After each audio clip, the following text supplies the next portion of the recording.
Three problems on that Thursday night. First, the 4-inch heels torturing my feet like some medieval interrogation device designed specifically to punish women who thought they belonged in places like this. Second, Garrett Holland, the man I'd broken up with 3 months ago, was stalking me through the most expensive restaurant in Chicago, his eyes tracking my every movement with that intensity that used to feel like devotion and now just felt like a noose tightening. Third, in the exact moment I tried to escape him, my right heel betrayed me with a sound like a gunshot. Snap, and I went down. Not onto the floor. That would have been too simple. Not into an empty chair. That would have been merciful. I fell directly into the lap of a man dining alone at the most isolated table in the Onyx. And from the way every fork in the restaurant froze midair, every conversation died mid-sentence, I understood I just landed in the worst possible place. The first thing I registered was his scent. Cedar and leather and something darker, something that made my survival instincts scream even as my body went still. The second thing was the silence. Absolute, suffocating, the kind that meant everyone in this gold and black dining room knew exactly who this man was and what sitting in his lap without permission might cost. I lifted my face slowly, afraid of what I'd find, and met eyes the color of steel in winter. He was beautiful in the way dangerous things are beautiful. A face carved from granite by someone who understood that perfection required sharp edges. Square jaw shadowed with stubble, high cheekbones that could cut glass, a mouth pressed into a line that suggested he rarely smiled, and when he did, it probably meant someone was about to have a very bad day. Dark hair swept back from a face that would have been too pretty except for the scar, small, pale, bisecting his left eyebrow like a signature of violence survived. The eyes held me, gray, cold, assessing me with a mixture of surprise and something that might have been amusement, except it felt too predatory to be anything that harmless. I became aware all at once that my hands were gripping his shoulders to keep from sliding further, that my body was pressed against his chest, solid and warm beneath an Armani suit that probably cost more than my car, that a Patek Philippe watch glinted at his wrist, casual wealth worn like breathing. Heat flooded my face, crawled down my neck, spread across my chest.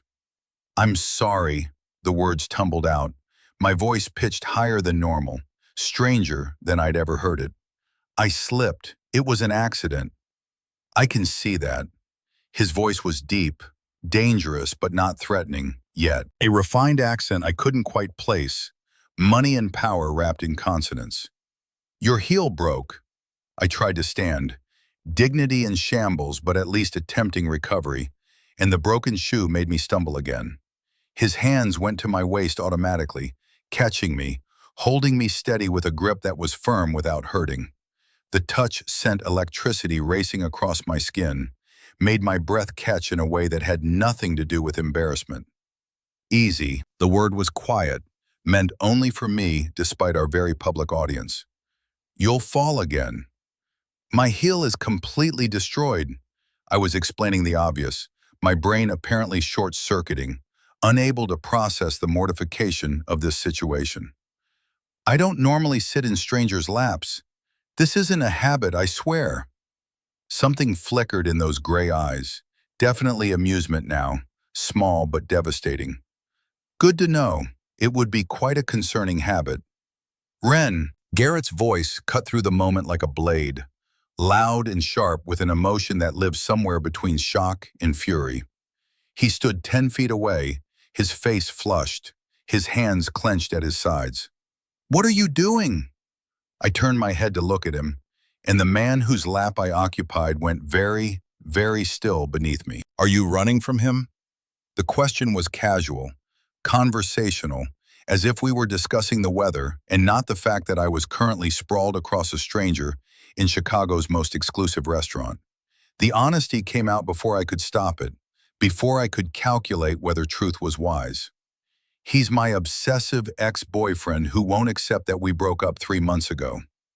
I felt the shift in the man beneath me, subtle but complete. The amusement vanished from his eyes, replaced by something colder, something that made the temperature in the room seem to drop 10 degrees. He looked from me to Garrett, and the assessment in that gaze was nothing kind. Garrett took a step closer, emboldened by whatever he thought he understood about this situation. "Get up from there right now, Ren. You're making a scene." The man's voice changed entirely when he spoke again. Ice. Pure ice, with edges sharp enough to draw blood. "She'll get up when I decide she can get up, not when you tell her to." A man appeared beside the table, massive, 6'4" of solid muscle in a dark suit, with a face that suggested he'd seen violence and wasn't particularly bothered by it. His eyes were flat, professional, fixed on Garrett with the kind of attention that preceded action. "Boss, any problems here?" Boss. So the man I was sitting on was important enough to have personal security, powerful enough that a single word would set dangerous things in motion. My stomach flipped, though whether from fear or something else entirely, I couldn't tell. "This man is bothering the lady." Each word precise, controlled, carrying weight that had nothing to do with volume. "Remove him from the establishment, permanently."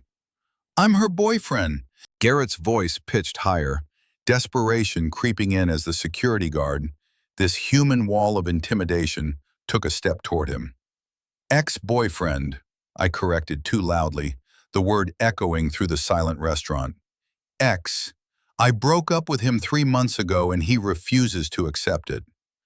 The man looked at me again, and from this distance, closer than I'd ever been to anyone who mattered this much, who carried this kind of power, I could see details I'd missed. Small, darker flecks in the gray of his eyes, a tiny white scar at his temple, the way his jaw tightened when I spoke, as if my words mattered, as if this stranger was genuinely angry on my behalf. "He doesn't understand the word no." I was still talking, couldn't seem to stop, the stress of 3 months of Garrett's harassment pouring out in this absurd moment. "Apparently it needs translation." The man's attention swung back to Garrett, and the smile that appeared on his face was the most predatory thing I'd ever seen. A wolf showing teeth before the kill. "Let me translate very clearly for you. The lady doesn't want you near her.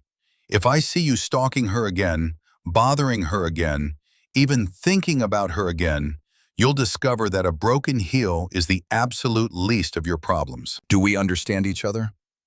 Garrett went pale, actually stumbled back a step, his body responding to something primitive and threatening in the other man's posture, in the controlled violence that radiated from him like heat. "You can't threaten me." That wasn't a threat. It was a warning. The man made a casual gesture to his security guard. "Kane, escort him out of my restaurant. Now." My restaurant, which meant I was sitting in the lap of the owner of the Onyx, which meant I was sitting in the lap of someone with the power to ban people from establishments with a word, to have them physically removed without consequence, to make threats that landed like promises. The security guard, Kane, grabbed Garrett's arm with the efficiency of someone who'd done this before, many times, and began dragging him toward the exit. Garrett tried to struggle, tried to pull free, but it was useless against Kane's strength, against the inevitability of this ending. "Ren, this isn't over," Garrett shouted as he was hauled away, his voice breaking on my name. "You'll regret this." "It's been over for 3 months, I shouted back, exhausted, done with pretending to be polite about my own boundaries. "Accept it." The restaurant remained frozen, everyone watching, and I became acutely aware that I was still sitting on this man's lap, that his hands were still on my waist, that we were the center of a spectacle I'd never wanted to be part of. "I should get off your lap now." The words came out quieter, almost shy, the adrenaline draining and leaving embarrassment in its wake. "You probably should," he agreed calmly, but his hands didn't move, didn't loosen, didn't let me go. I looked at him, confused, and he met my gaze with that same intense focus that made my heart do complicated things in my chest. "Are you going to let me go then?" In a minute. Why wait? His eyes held mine, something shifting in their depths, something that looked like decision being made in real time. Because I'm deciding something. Deciding what? Whether I'm going to let you leave normally, or if I'm going to keep you sitting here until I figure out why a woman running from an obsessive ex ended up being the most interesting thing that's happened to me in years. I forgot how to breathe, just for a second, just long enough for my brain to process whether this was real or if I'd hit my head in the fall and was hallucinating this entire surreal interaction. That's a pretty weird pickup line. He smiled then, actually smiled, and it was devastating, beautiful in a way that explained why the entire restaurant treated him with a mixture of respect and fear, why people stopped eating to watch him, why his word was law in this space. Did it work at least a little? I bit my lower lip, fighting my own answering smile, my own traitorous heart that wanted to say, yes, yes, it worked. You terrifying, beautiful man who just defended me without hesitation. Maybe a little. He finally released my waist, but with care, his warm hands sliding away slowly as he helped me stand, holding my elbow to make sure I wouldn't fall again on the broken shoe. I looked down at my foot, at the heel hanging pathetically, and fresh humiliation washed over me. Great, perfect, more embarrassment for my collection. He pulled a phone from his suit jacket, sleek, expensive, and dialed without taking his eyes off me. Kane, bring women's shoes. Size. He paused, eyebrow raised in question. 7, I answered automatically, still processing, still trying to understand what was happening. But you really don't need to do this. I can. Size 7, anything comfortable she can walk in without risk of falling again. Fast. He hung up without waiting for confirmation, and I blinked at him. You just have women's shoes available? Just like that? I have various resources for multiple situations. That's an extremely evasive answer. I value my privacy. I just literally sat in your lap in front of 50 people. Privacy kind of went into orbit. That earned another small smile, brief but genuine, and I felt absurdly pleased with myself for putting it there. I sat in the chair he offered, pulled out with old-fashioned courtesy that seemed at odds with everything else about him, and tried to process the last 5 minutes while my heart rate slowly returned to something approaching normal. The restaurant had resumed functioning, conversations starting again, though I could feel eyes still tracking us, still watching. Kane returned faster than should have been possible, carrying an elegant box that he placed on the table with the kind of reverence usually reserved for holy relics. The man, whose name I still didn't know, opened it, revealing 3 different pairs of expensive shoes. Choose whichever you prefer. I stared at the shoes, at their obvious quality, at the designer labels peeking from tissue paper. These shoes cost more than my monthly rent. Choose, Ren. My name and his voice did something to my nervous system, made my skin feel too tight, made me hyper-aware of his proximity, the way he was looking at me like I was a puzzle he intended to solve. I picked the simplest pair, nude pumps, elegant and understated, trying not to think about the price tag. These work. He stood, and before I could process his intention, he knelt in front of me.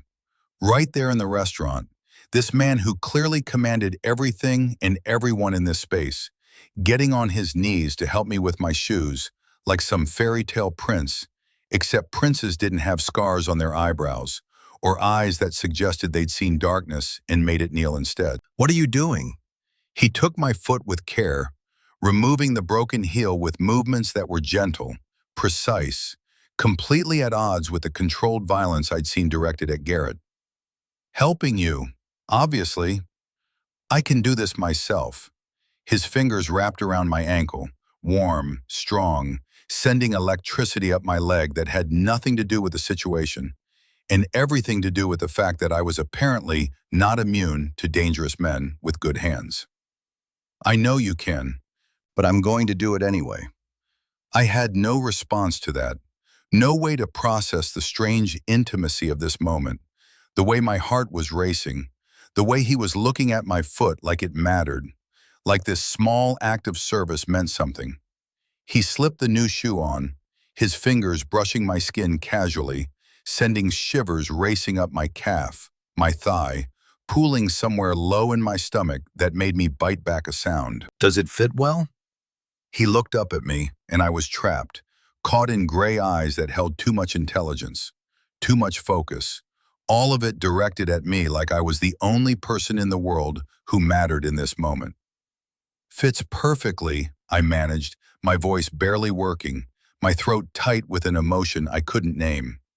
He did the same careful process with my other foot, the intimacy of it making my hands shake slightly where they gripped the edge of my chair. When he finished, he stood, offered his hand to help me up, and I took it without thinking. Let him pull me to standing. Test them.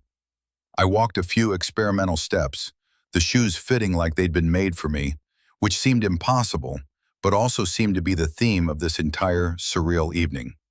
"How did you get the size and style exactly right?" I pay attention to important details. Before I could parse what it meant that he considered me, my shoe size, anything about me important, Blair appeared, running between tables with enough force to nearly knock over a waiter, her face a mixture of concern and absolute shock. "Are you okay?" I saw Garrett literally being thrown out, and I was terrified. She stopped dead, seeing the man standing beside me, and her eyes went comically wide. "Who's that?" "Thorne Ashford." He introduced himself with a slight nod, polite but distant. The man she literally fell on. Blair's face went through several expressions in rapid succession: recognition, shock, fear, confusion, before settling on something that looked like she'd seen a ghost. "Thorne Ashford. Like that specific Thorne Ashford?" I looked from Blair to Thorne, lost. Context would be really useful right now. "Later," Blair said quickly, still staring at Thorne like he might explode. "I'll tell you absolutely everything later." Thorne addressed Blair with the same polite distance, the courteous mask of someone used to interactions that meant nothing. "Your friend will be fine. Garrett won't bother her again." "How can you guarantee that with such certainty?" "I have my specific ways of guaranteeing certain things." I looked directly at him, letting the question out before I could stop it. "What exactly do you do, Thorne Ashford?" "I manage diverse businesses." That's not a real answer. It's an intentionally vague answer. There's a difference. "And why be vague with me?" He moved closer, not threatening, but deliberate, his voice dropping so only I could hear clearly, his breath warm against my ear in a way that made my skin prickle. "Because if I tell you the complete truth right now, you'll probably run. And I definitely don't want you to run yet." My heart did something acrobatic in my chest, and the word "yet" hung between us like a promise, like a threat, like the beginning of something I probably shouldn't want but couldn't seem to resist. He took my phone from the table, bold, presumptuous, and typed his number in, called his own cell so he'd have mine, the casual theft of my contact information somehow not bothering me the way it should. "I'm going to call you tomorrow," he said, not a question, a statement of fact delivered with absolute confidence. "We're going to have dinner, without stalker ex-boyfriends or heels that break dramatically." What if I say no? The smile he gave me was pure danger wrapped in charm. "You won't say no. You're incredibly arrogant." "I'm confident. There's a difference." "What's the difference?" He leaned closer, his voice low and intense, sending heat racing through my veins. "Arrogance would be thinking you'll say yes.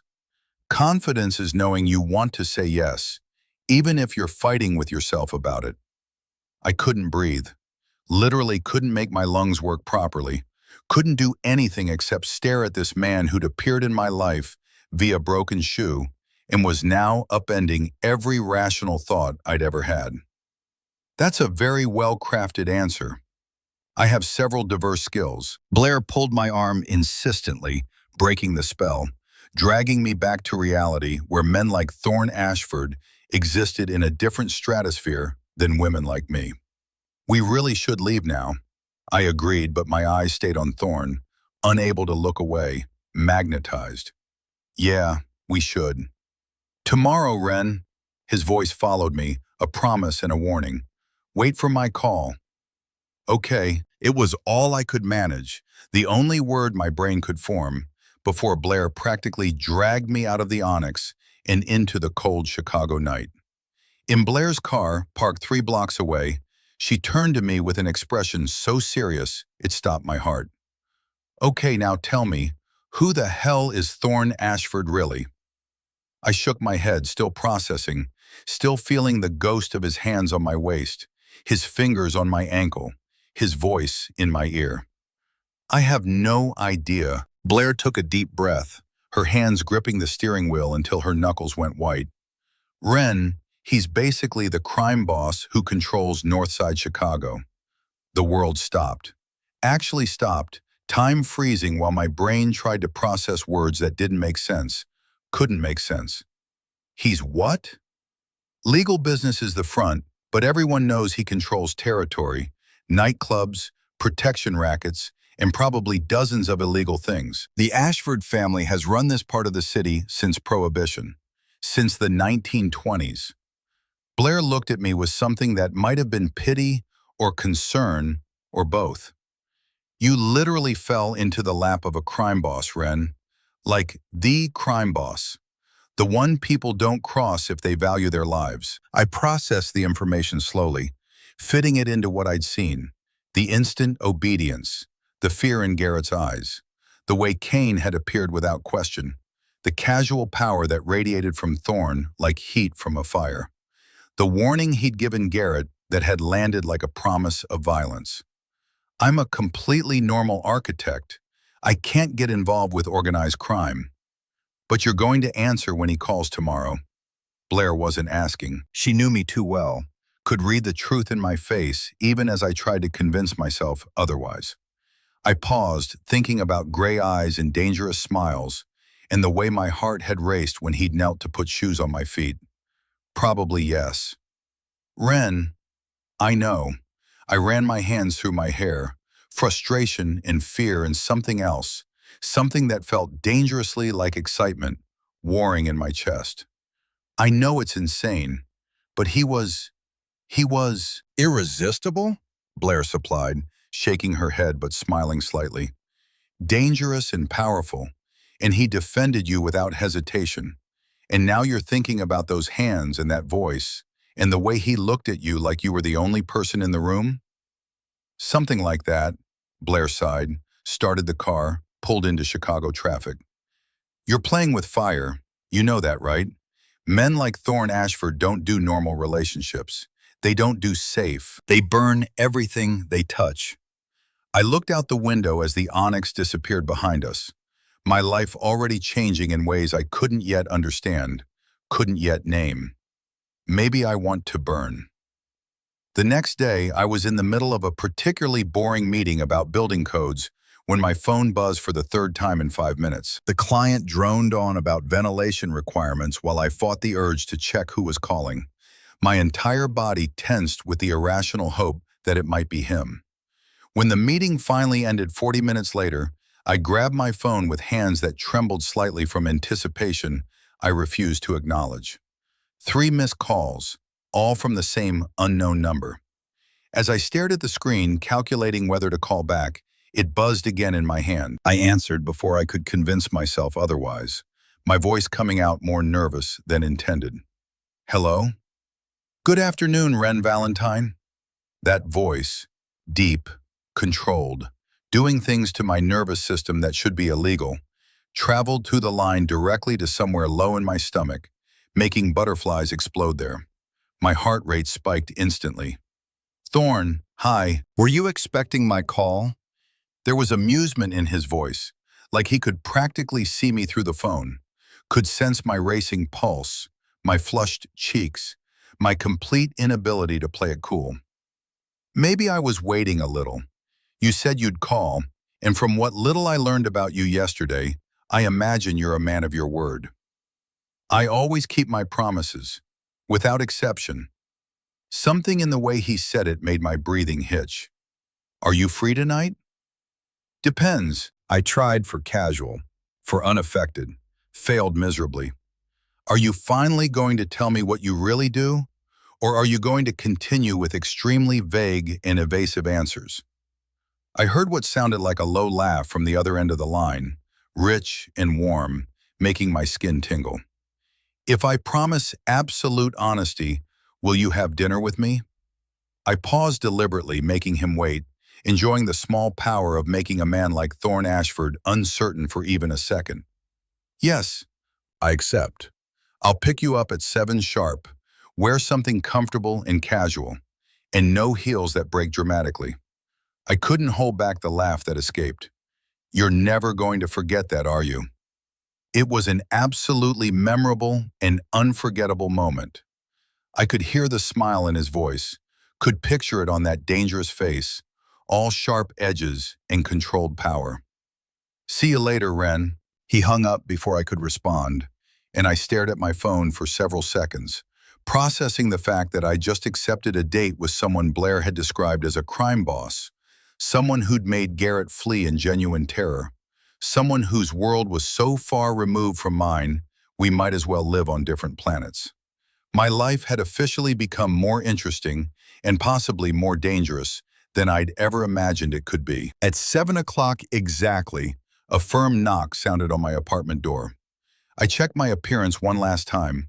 Simple black dress, casual but elegant, low, comfortable shoes as instructed, and took a deep breath before opening the door. Thorne leaned against the doorframe, relaxed but somehow still radiating that controlled intensity that seemed natural to him. Dark pants, button-down shirt with the sleeves rolled up his forearms in a way that should not be as attractive as it was. His gray eyes traveled over me slowly, appreciatively, and the heat of that gaze made my skin warm instantly. You look beautiful. Simple, direct. The obvious sincerity in his voice made my chest tighten strangely. You don't look bad either. His car was parked outside, expensive, elegant, probably cost more than my entire apartment, and he opened the passenger door before walking around to the driver's side. The interior smelled of leather and that masculine scent I remembered from yesterday.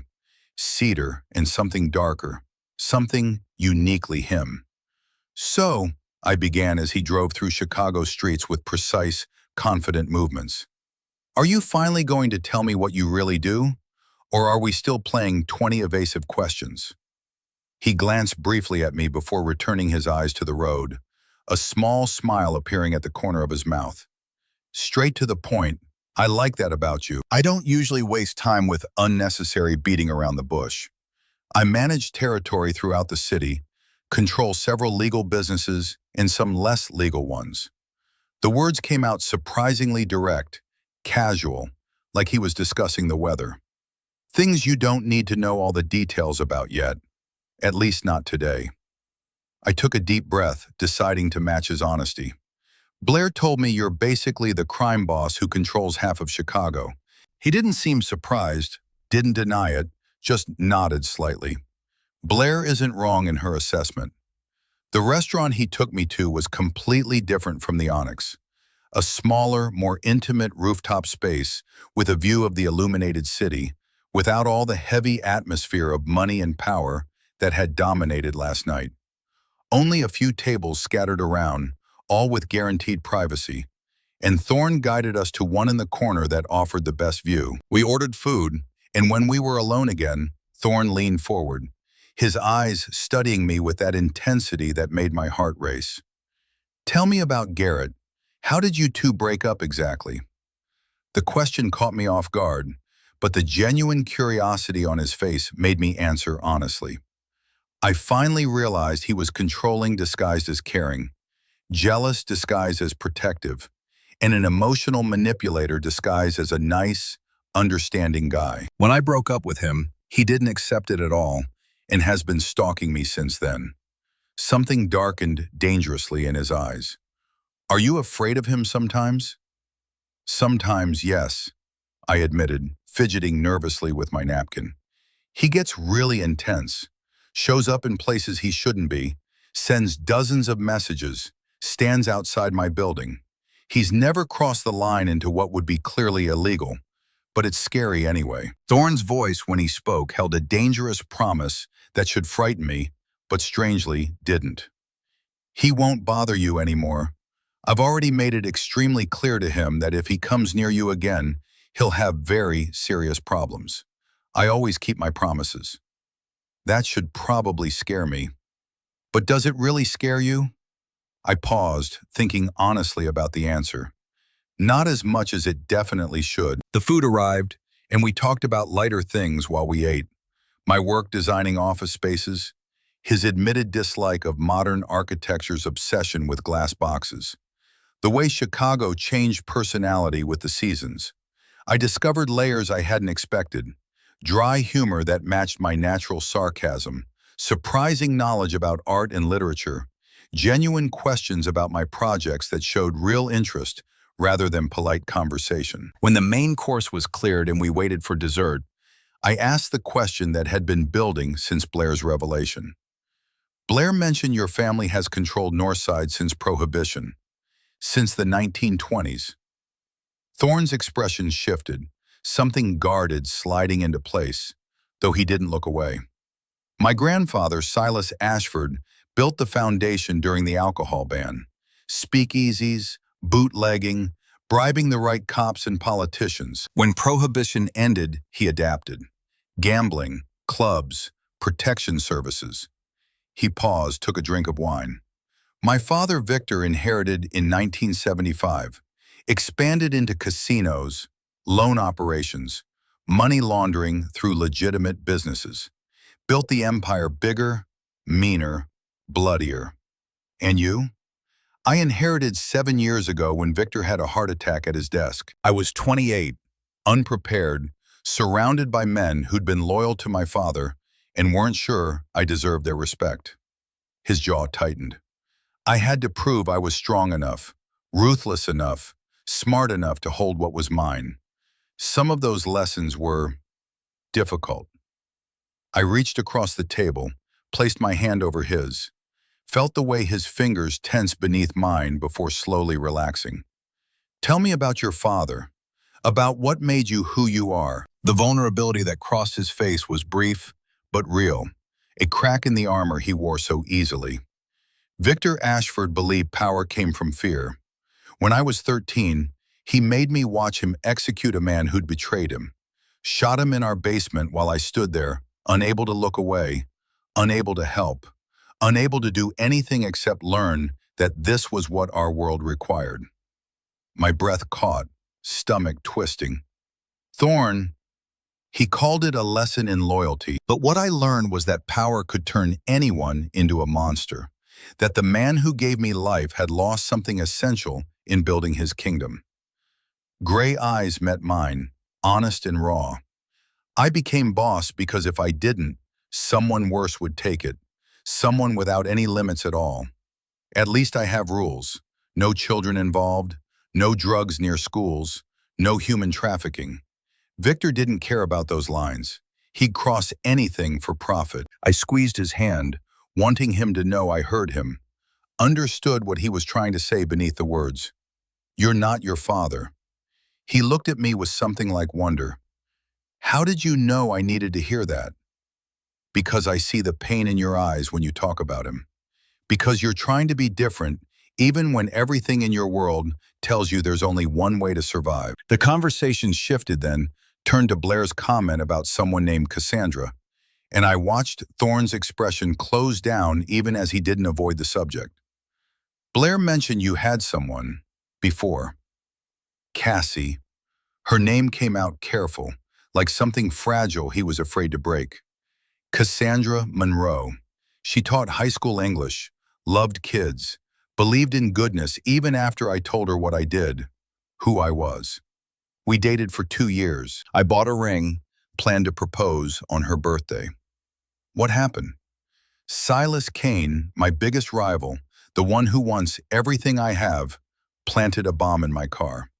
Standard tactic, meant to kill me on my way to a meeting. Except Cassie was picking me up that day, wanted to surprise me, was sitting in the driver's seat waiting when his voice broke slightly and he stopped, took a breath. When it exploded, right in front of me, close enough to feel the heat, hear her scream my name, too far away to reach her before. I was crying before I realized it, tears sliding down my face for this woman I'd never met, for the man sitting across from me carrying grief like shrapnel in his chest. The ambulance took 11 minutes to arrive. She died in my arms in the 6th minute, bleeding out, trying to tell me she loved me, that it wasn't my fault, while I held her and knew it was absolutely my fault, that loving me had killed her as surely as if I'd set the bomb myself. I stood, moved around the table without thinking, and Thorne stood to meet me. I wrapped my arms around him, felt him go rigid with surprise before slowly, carefully, he folded around me, his face pressing into my hair, his breathing uneven against my neck. I promised myself I'd never put another innocent woman in danger because of who I am. Never let anyone close enough to be used against me, to become a target, to end up like Cassie. He pulled back enough to look at me, and the conflict in his eyes was stark, painful. But then you fell into my lap with your broken heel and your nervous laugh, and for the first time in 5 years, I felt something other than empty. My heart hammered against my ribs, my hands shaking where they gripped his shoulders.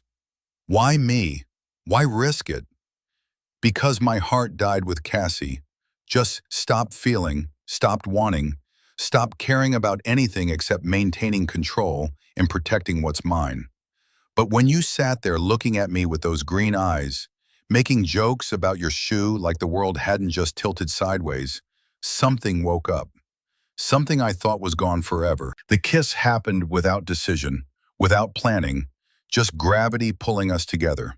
His mouth found mine, soft at first, testing, his hands coming up to cup my face with devastating gentleness.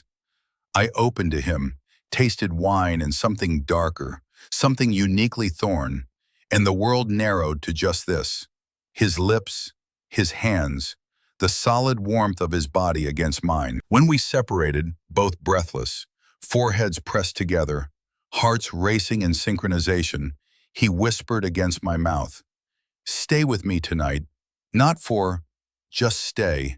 I want to wake up and find you still there.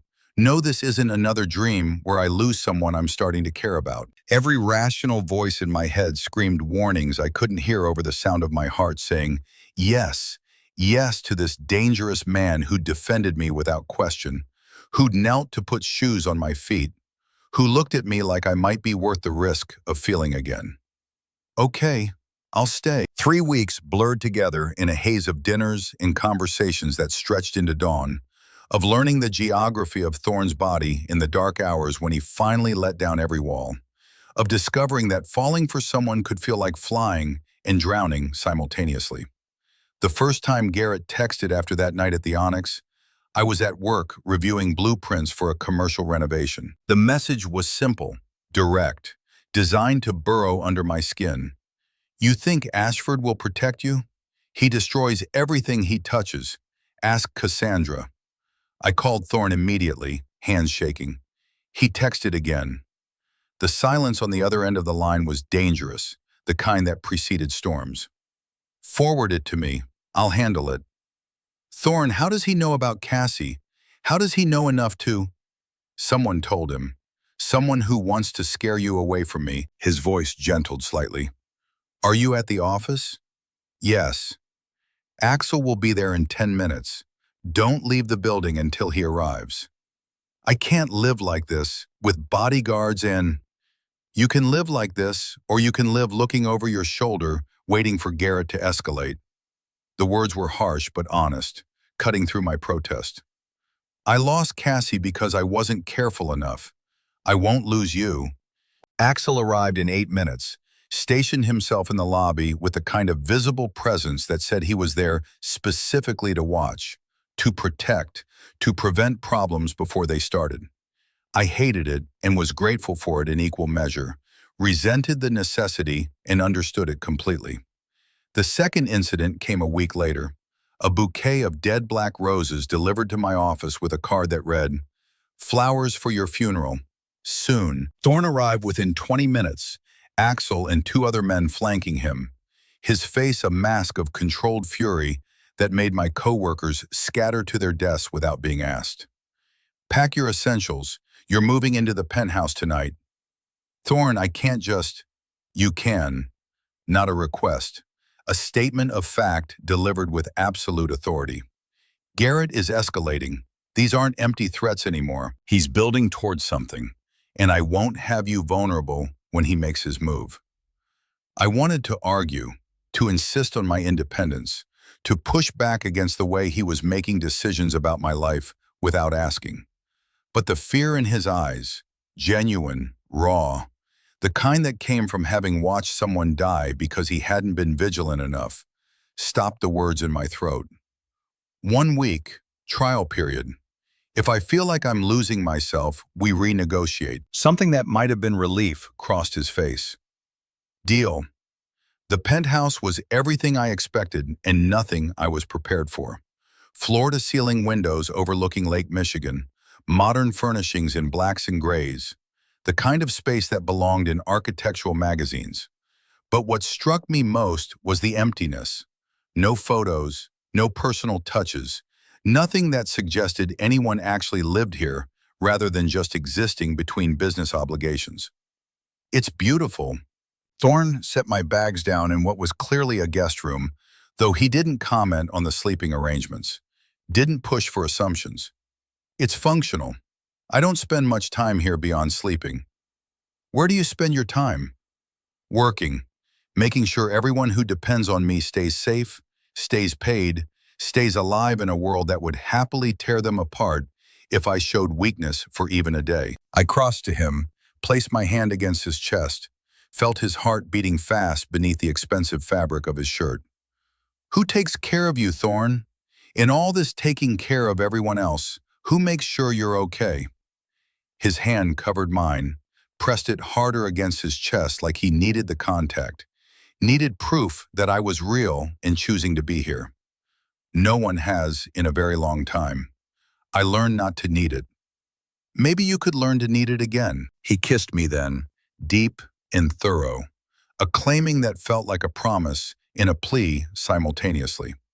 When we ended up in his bedroom, not the guest room, his room with the massive bed and the view of the city lights, it felt inevitable, right? Like we'd been moving toward this moment since I fell into his lap and changed both our trajectories. His hands were reverent on my skin, his mouth mapping every place that made me gasp, his control slipping only when I told him I wanted all of him, wanted to know what it felt like when a man like Thorne Ashford stopped holding back. And when he finally moved inside me, when our bodies found the rhythm that felt like coming home and falling apart at once, he looked into my eyes and the vulnerability there stole my breath more than the pleasure building in my spine. "I love you." The words fell out of my mouth unbidden, unexpected, absolutely true. "I know it's fast, I know it's probably insane, but I love you, Thorne. All of you, even the parts you think are too dark to deserve it." He stopped moving, went completely still above me, and for a horrible second I thought I'd ruined everything, gone too far, too fast. But then his eyes closed, and when they opened again there were tears threatening to fall, rare and precious. "I love you too. From the moment you made that joke about not normally sitting in strangers' laps, I've loved you, completely, terrifyingly, in a way that makes me understand why people do stupid, reckless things for the people they can't live without." We finished together, crying and laughing and holding each other like the world might try to tear us apart if we loosened our grip, even slightly. And in the aftermath, wrapped in sheets that smelled like both of us, Thorne traced patterns on my shoulder and spoke into the darkness.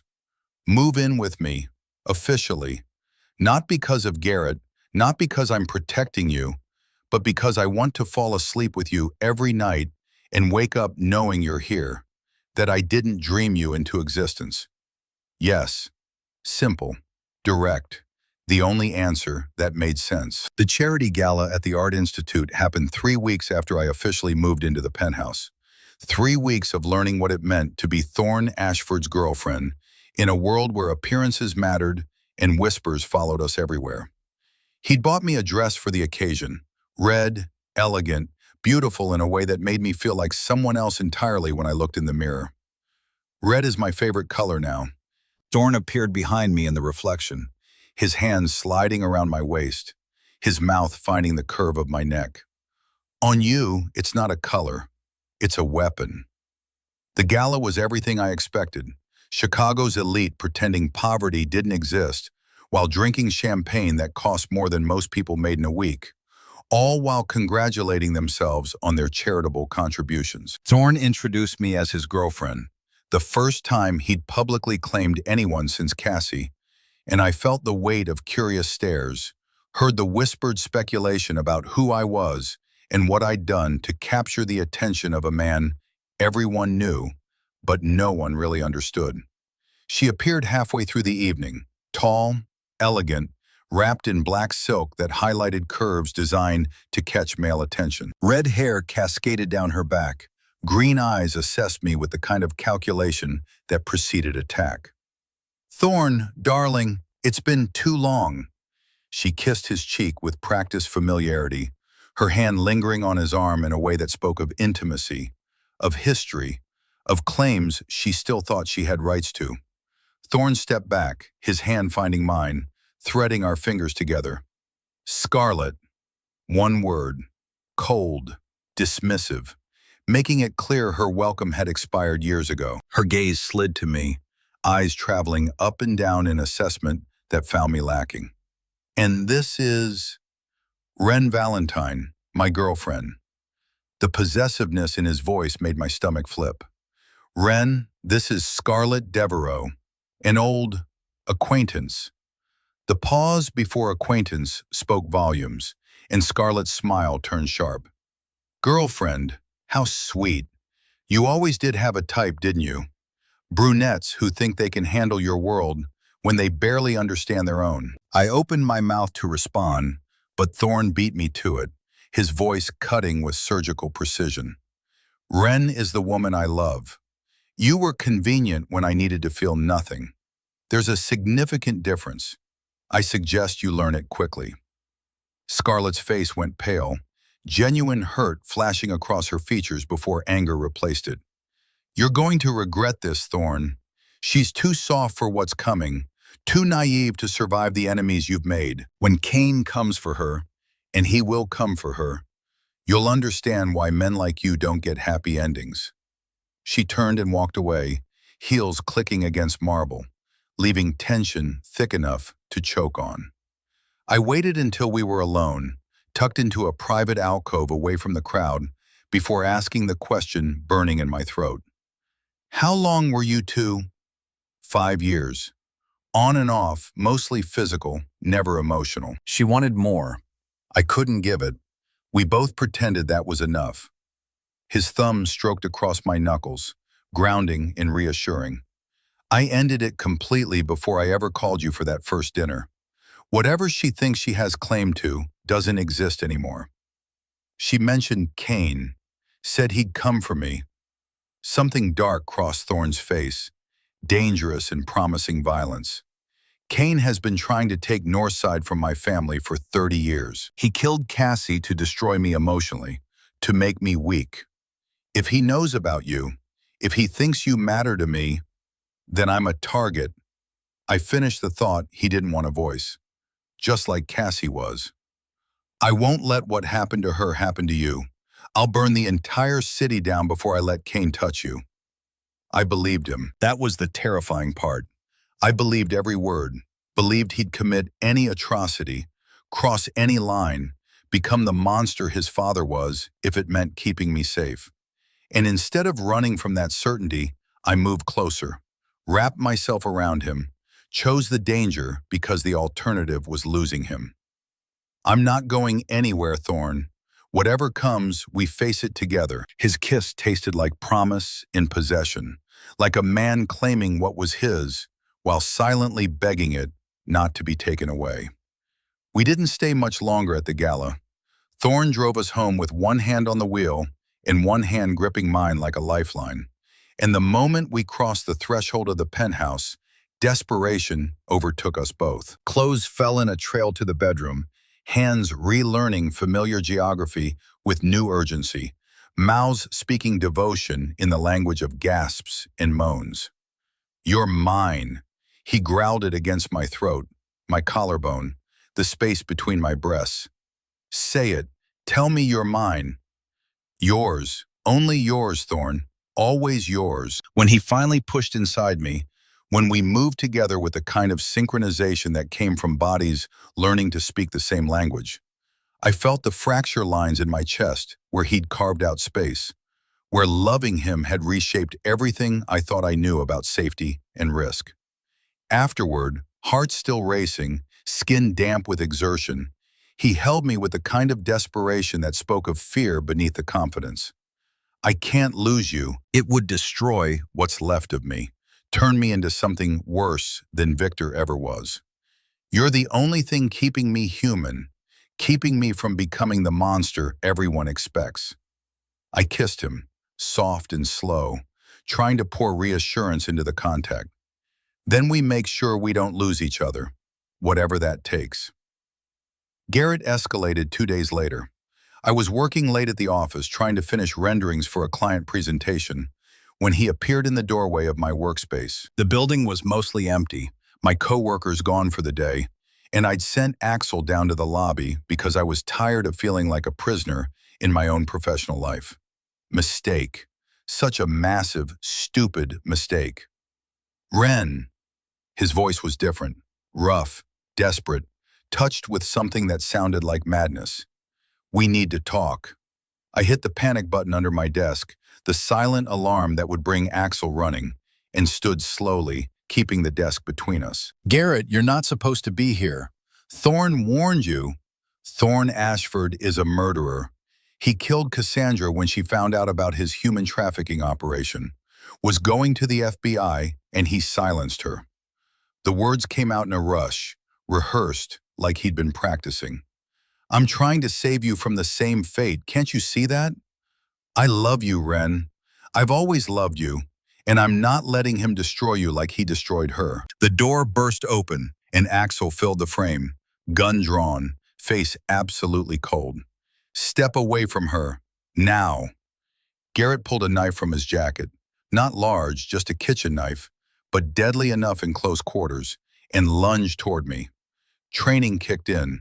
The self-defense Axel had taught me in the weeks since I'd moved in with Thorne, and I kicked hard at Garrett's knee while throwing myself sideways. He stumbled, the knife slicing air where I'd been, and Axel was on him in 2 seconds, disarming him with brutal efficiency and slamming him face first into my desk. Thorne arrived 10 minutes later, and the expression on his face when he saw the bruising already forming on my wrist where Garrett had grabbed me was the most terrifying thing I'd ever witnessed. Pure rage, barely contained, violence waiting for permission to be unleashed. "Get him to the warehouse." His voice was completely devoid of emotion, which was somehow worse than anger. "I'll deal with him there." "Thorne, don't kill him." I grabbed his arm, felt the muscles coiled tight beneath fabric. "He's not worth it. Not worth what it would do to you." He turned to me, and the conflict in his eyes was stark. The man who loved me warring with the crime boss, who understood that mercy was weakness in his world. "He put a knife to your throat, tried to kidnap you, believes lies someone fed him about me being a murderer." Each word came out clipped, precise. "In my world that has consequences, fatal ones. In my world that has police and restraining orders and consequences that don't make you a killer." I stepped closer, placed both hands on his chest, felt his heart hammering. "I need you. I need you here, with me, not in prison for murder or becoming the man your father was. Please, for me." The internal battle lasted 30 seconds that felt like hours before he closed his eyes and pulled me against him, crushing me in an embrace that spoke of fear and relief and love, all tangled together. Take him to the warehouse, but keep him alive. I'll talk to him there. Make sure he understands leaving Chicago is his only option." He looked at Axel over my head. "And find out who's been feeding him information about Cassie. Someone wants Ren scared away from me, and I want to know who." The warehouse was exactly what I expected. Industrial, isolated, the kind of place where screams wouldn't carry. Garrett was tied to a chair when we arrived, blood trickling from his nose, fear stark in his eyes when Thorne entered. "You were warned, explicitly, that coming near Ren again would have consequences." Thorne's voice was conversational, almost friendly, which made it infinitely more terrifying. "She deserves to know the truth about you." Garrett's defiance was undercut by the tremor in his voice. "You're a monster who kills anyone who threatens your empire." "Who told you I killed Cassandra?" The question was sharp, cutting through Garrett's hysteria. "Because I didn't. Silas Kane murdered her with a car bomb meant for me, and I held her while she died. And I've spent 5 years making sure he pays for what he took from me. So I'll ask again, who fed you that lie?" Garrett's face crumpled, confusion replacing certainty. "A man came to me, older, gray hair, said his name was, I don't remember. He said he wanted to help me get you back, Ren. Said Ashford would be dealt with if I just kept you distracted, kept you scared, kept you thinking about leaving." "Kane," my voice surprised me, the pieces clicking together. "Silas Kane approached you, used your obsession, fed you lies about Thorne being a killer to make you a weapon against me."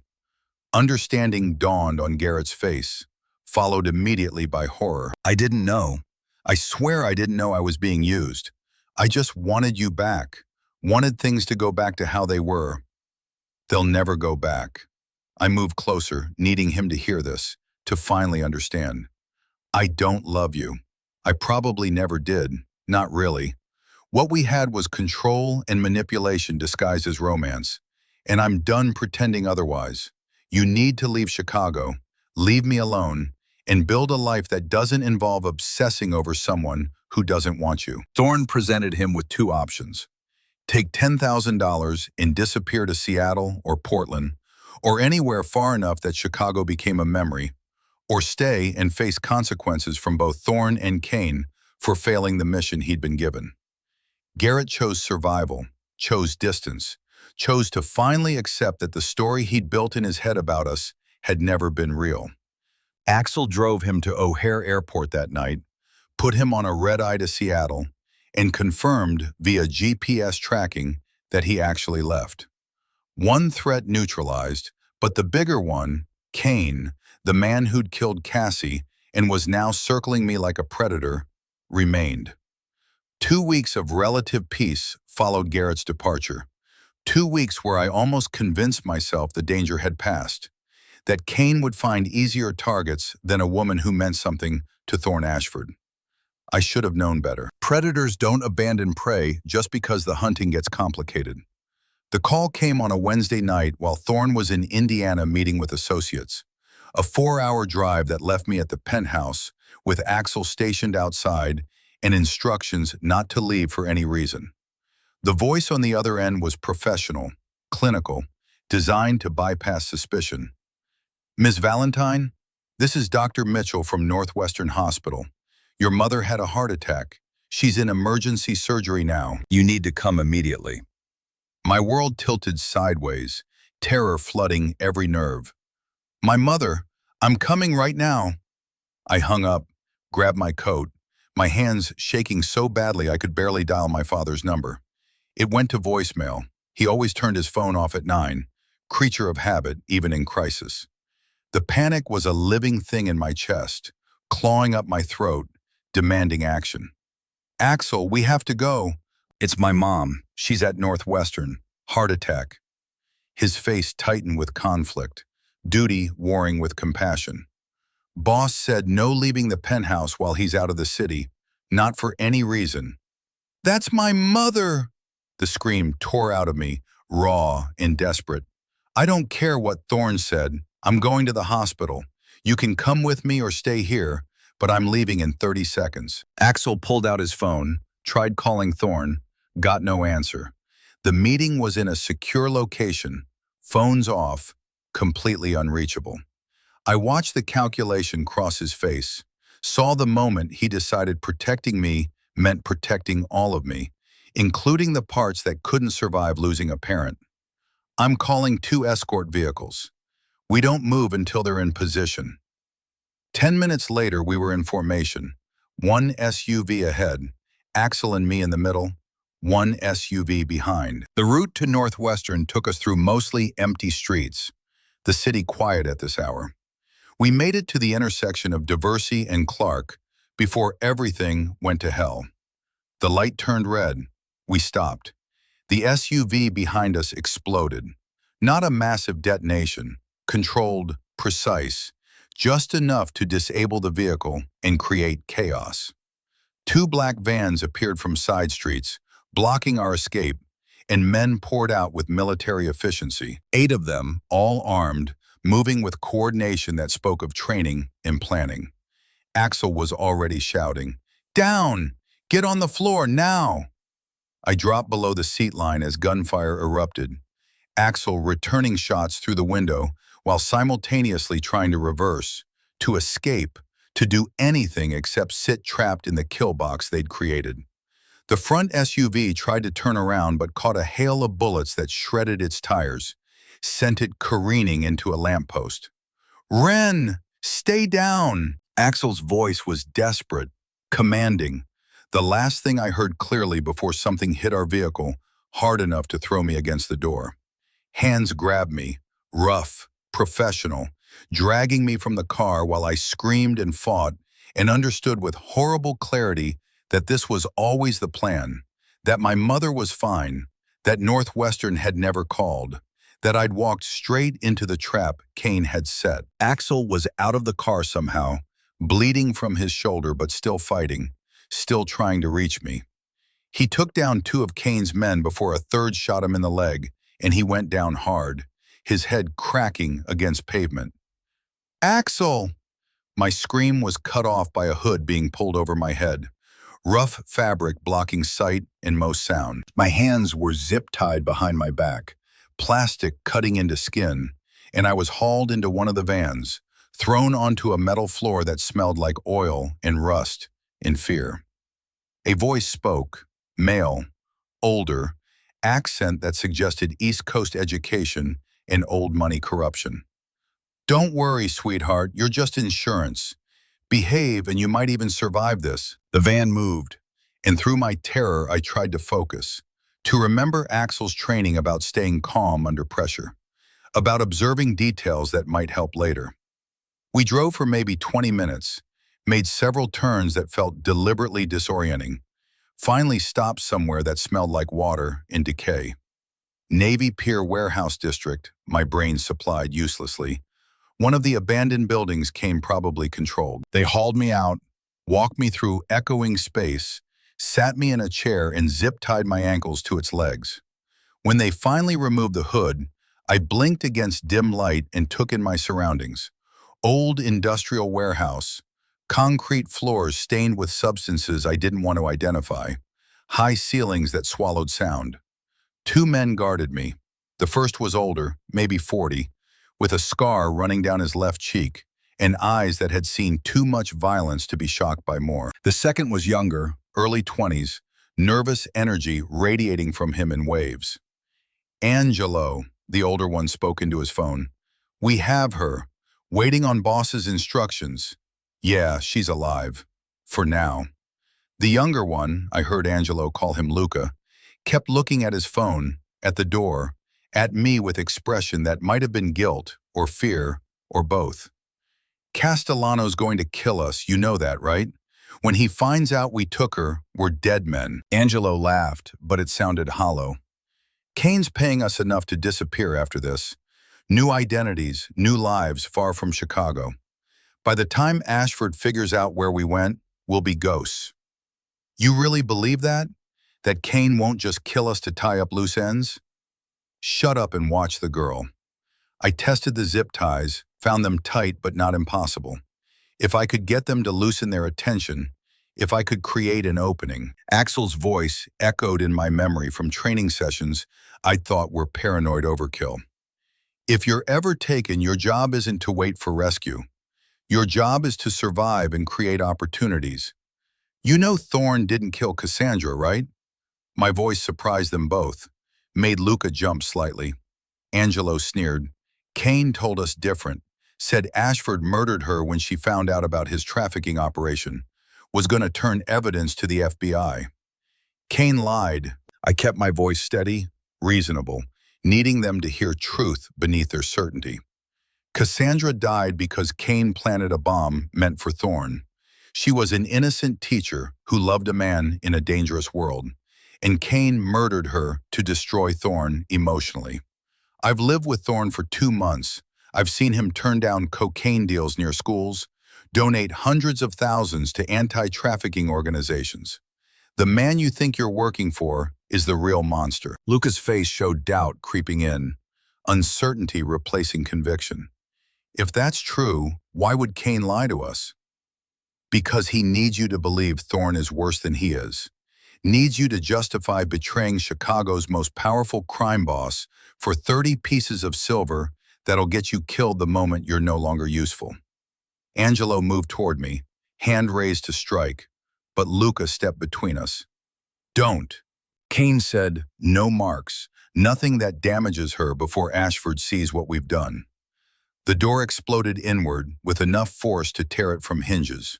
Thorn came through first, moving with lethal precision, gun up and firing before Angelo could reach his weapon. The shot took Angelo in the shoulder, spun him around, sent him crashing into a stack of crates. Luca dropped to his knees immediately, hands up, surrendering before violence could find him. Don't shoot! I surrender! I didn't hurt her. But Thorn wasn't looking at Luca. His eyes found mine across the warehouse, and the relief that crossed his face was so intense it hurt to witness. He was at my side in seconds, cutting the zip ties with a knife that appeared from somewhere, his hands shaking as he checked me for injuries. You're here. You're okay. I threw myself at him the moment my hands were free, wrapped around him like I could merge us into one being, sobbing into his chest while he held me so tight my ribs ached. I thought, when Axel called and said you'd been taken, I thought I'd lost you like I lost Cassie. Thought I'd failed again. Let someone I loved die because I wasn't fast enough, careful enough. I'm here. I'm safe. You found me. He pulled back enough to see my face, and the anguish in his eyes was devastating. Kane did this. Used your mother as bait, knew you'd run to help her, knew that love would make you vulnerable. His hands cupped my face, thumbs wiping away tears. He's going to pay. I'm going to make him wish he'd never heard your name. Behind us, Axel appeared in the doorway, bandaged and limping but alive, triumph on his face despite the pain. Boss, we got Angelo. Luca's cooperating, and we tracked Kane's location from the phone signal he used to coordinate the grab. Thorn's expression went cold, calculation replacing emotion. Where is he? Navy Pier, the Ferris wheel observation deck. He's waiting for you. Send a message saying if you want Ren's suffering to end, meet him there. Alone. Midnight. I grabbed Thorn's arm, fear spiking fresh. It's a trap. You can't go alone. I have to. His voice was gentle but immovable. Kane wants to finish what he started with Cassie. Wants to prove I can't protect the people I love. If I don't show, he'll send more people after you. Better targets. Civilians who get caught in crossfire. He'll make Chicago bleed until I face him. Then I'm coming with you. Ren. Not into the fight, but close enough. In the car with Axel, where I can see you, where I'm part of this instead of sitting somewhere safe while you risk everything. I held his gaze, refusing to back down. You told Scarlett that having someone to love isn't weakness. Prove it. Show Kane that I make you stronger, not weaker, that we face threats together. Something shifted in his expression. Recognition, maybe, or respect for the truth I was speaking. In the car, doors locked, Axel doesn't leave your side for a second. Deal. Navy Pier at midnight was deserted, Kane's money having cleared out security and locked down the area for what he probably thought would be his final victory. The Ferris wheel stood dark against the sky, and I could see a figure in the highest observation cabin, backlit and waiting. Thorne left his gun with Axel, a show of good faith or strategic misdirection. I couldn't tell which. He walked toward the Ferris wheel with the kind of confidence that came from knowing violence intimately, from understanding that fear was a tool, and he'd mastered its use long ago. I watched from the car 70 feet away, Axel beside me with binoculars and a rifle, ready to intervene if things went wrong. The elevator carried Thorne up, up, up to where Kane waited, and my heart climbed into my throat. Through Axel's binoculars, I could see them facing each other. Kane older, gray-haired, wearing an expensive suit like he was attending a business meeting rather than a confrontation. Thorne stood loose and ready, hands visible but positioned for quick movement. Kane's voice carried through the quiet, amplified by the water in the emptiness. "Thorne Ashford, you came alone. I'm almost impressed. You wanted me here. I'm here. Let's finish this. Finish what I started when I killed your little teacher girlfriend?" Kane's laugh was cruel, satisfied. "That was just the opening move. Destroying you means taking everything, your territory, your money, your reputation, and most importantly, your hope. I wanted you to love again, to believe you could have something good, just so I could rip it away and watch you break completely. Cassie died because you're a coward who plants bombs instead of facing enemies directly. You want to take something from me? Try now, face to face." They moved simultaneously, violence exploding in the confined space of the observation cabin. I couldn't see details through the glass, just bodies colliding, separating, colliding again. Something metallic flashed, a knife, small and deadly, and Thorne twisted away from the blade but not fast enough. It caught his side, a line of red blooming across his shirt. I was out of the car before thinking, before Axel could stop me, running toward the Ferris wheel with my heart screaming that I couldn't lose him, couldn't sit safely aside while the man I loved bled out in front of me. "Ren, no!" Axel's shout faded behind me as I hit the elevator call button, watching the numbers climb as it descended. Too slow. Everything too slow. Above me, I could see them still fighting. Thorne moving despite the wound, getting inside Kane's guard, his hands finding Kane's throat and slamming him against the observation cabin's railing. Kane hung there, suspended over a 100-foot drop, Thorne's hands the only thing between him and death. The walkie-talkie Axel had given me crackled to life. "Ren, listen to me. Thorne's going to kill him. He's going to drop Kane, and it's going to put him in FBI crosshairs, make him exactly what his father was. You need to stop him." I grabbed the walkie, shouted into it, even though I knew Thorne couldn't hear me from where he was. "Thorne, don't kill him. I need you here with me. I need you alive and free, not in prison or becoming something you'll hate. Please." In the observation cabin, Thorne's head turned slightly, like maybe he'd heard something on the wind, some echo of my voice. His hands were white-knuckled on Kane's throat, death a decision away. Kane was laughing despite his position, despite being moments from dying. "Do it, kill me. But the FBI has everything, recordings, evidence, enough to put you away for life. You drop me, you lose her anyway.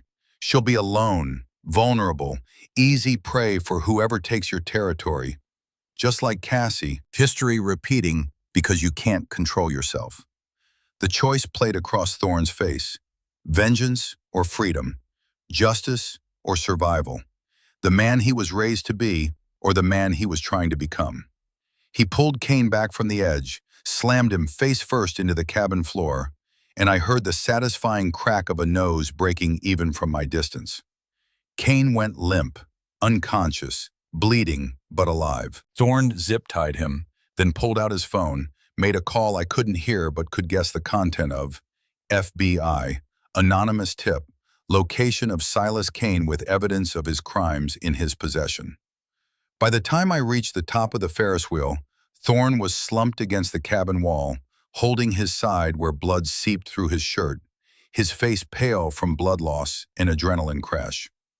"You didn't kill him." My voice came out thick with tears I hadn't realized were falling. "You came up here. After I told you to stay in the car, you ran toward danger because you couldn't stand watching me fight alone." "Guilty," he laughed, winced, pulled me down beside him. "I didn't kill him because you were right. Because having someone to love means having someone worth staying alive for, worth staying free for. Because I'd rather build a future with you than destroy myself for revenge." I kissed him carefully, mindful of his injury, tasting blood and victory in the salt of my own tears. "I love you, completely, even when you're bleeding and stubborn and just fought a man on top of a Ferris wheel like some kind of action movie. I love you too, terrifyingly, in a way that makes me want to be better than I am, stronger than I thought possible." FBI arrived 12 minutes later, found Kane exactly where Thorne had left him, along with enough evidence to charge him with murder, racketeering, and a dozen other crimes that would put him away for life. Thorne and I were gone by then, Axel driving us to a private doctor who asked no questions and stitched Thorne's side while I held his hand and tried not to think about how close we'd come to losing everything. 3 days of recovery in the penthouse. 3 days where Thorne healed, and we both learned what it meant to choose love over everything else that had defined us before. On the 4th morning, I woke to find him watching me with an expression I couldn't quite read. Serious, determined, touched with vulnerability that still surprised me even after months together. I was going to do this at the Onyx, had it all planned, flowers, the same table where you fell into my lap, probably some incredibly smooth speech I'd practiced. He shifted in bed, wincing slightly at the pull on his stitches. "But I can't wait. I almost lost you, almost lost myself, and I need you to know that you're it for me, the only future I want." He produced a ring box from the nightstand drawer, velvet, elegant, containing a diamond that caught morning light and threw rainbows across white sheets. "Ren Valentine, will you marry me? Will you build something permanent with a man who doesn't deserve you, but loves you with everything he has? Will you choose this life, the risk, the complications, the future we're making together from broken heels and bad decisions, and love that probably shouldn't work, but somehow does?" The answer was easy, inevitable, the only possible response to a question my heart had already answered weeks ago. Yes, yes to all of it. Yes to you, to us, to whatever comes next as long as we face it together. He slipped the ring onto my finger, platinum and diamond, elegant and perfect, and pulled me into a kiss that tasted like promise and permanence, like every risk we'd survived had been worth it for this moment. We married 6 months later at Lake Geneva, surrounded by 60 people who'd become family in ways neither of us had expected. My parents stood beside Blair and Axel, who'd started dating somewhere between my kidnapping and the engagement party, much to everyone's amusement. Thorne's most trusted associates filled the other half of the venue, men who controlled territories and businesses, but who looked at their boss with something close to happiness, like seeing him find peace gave them permission to believe it possible for themselves. I wore white silk, simple and elegant, and Thorne wore charcoal gray. And when we stood facing each other, with Lake Geneva glittering behind us, the vows felt like everything we'd survived crystallized into words. I promise to protect you, to love you, to never let you go. Thorne's voice was steady despite the emotion in his eyes. From the moment you fell into my lap, I knew you were my destiny.